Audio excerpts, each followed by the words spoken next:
The chair recognizes the gentleman from Illinois, Mr. Kinzinger, for 5 minutes. Thank you, Mr. Chairman. I want to just say before I actually get started, I saw the space shuttle fly over on the back of a 747, and I salute the end of an amazing era in space exploration, and I look forward to the next day of NASA being able to talk about space exploration and how we're going to get out there so we don't have to rely on Russians to get the space to continue to do what I think is a very important role of the federal government.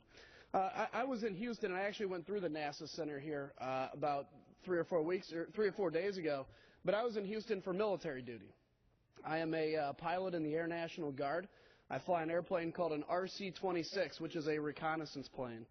I did 9 days of duty, and what we did is we were in Texas flying missions on the border of Mexico in order to help Border Patrol secure that border to ensure that those people that want to come in here legally, and just as importantly, if not more importantly, to ensure that the drug trade is not being brought into our country, to reduce the amount of drugs being brought in from Mexico, as well as to ensure that terrorists are not making their way through the border by sneaking in through that border of Mexico. Now, before I went, I expected to see a border that was basically secure, because that's what I've been hearing from the administration, that the border is basically secure. Yeah, there are examples of people coming across outside of that, but for the most part, it's pretty good to go. Well, what I saw was something completely different.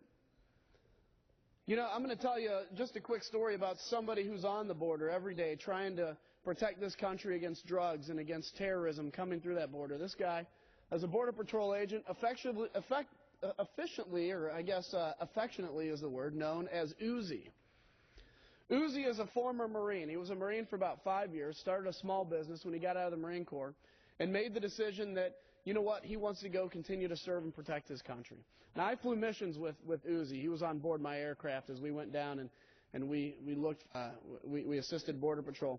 And the one thing Uzi said to me is, Congressman, look, we're out here every day in the heat, in the sweltering sun, trying to continue to protect this country. Make sure you give us what we need here. And when you hear about the stories of how hamstrung they are from actually enforcing the border and how there are many tools available to them that they're not allowed to use, it's actually pretty sad. Now, look, we want to be a nation of immigration. We want to be a nation of legal immigration. But one thing we don't want to be is a nation that wakes up one day and finds out that there was another terrorist attack in a major United States city, and that potentially that weapon of mass destruction or those terrorists actually came in through an unsecured border with Mexico. Now, I went down there really believing that there was a fence along the line, and I saw nothing of the kind in southern Texas. Let's tell the American people the truth. The truth is, we want to be a nation that respects immigration, because most of us here actually are immigrants removed ourselves. But we want to be a nation that has a legal process to do it. And when we have an open border, we're encouraging people to go around that legal process, and we're opening ourselves up to attack. Let's stand together. Let's say to respect the immigration and the immigrant history of this country, but let's do it in a legal way. My eyes were opened as I did military duty on the border to the fact that we have a long way to go. This can be a bipartisan issue.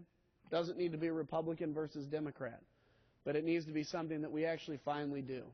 And we stand together and we say we will be a nation that is safe once and for all. And with that,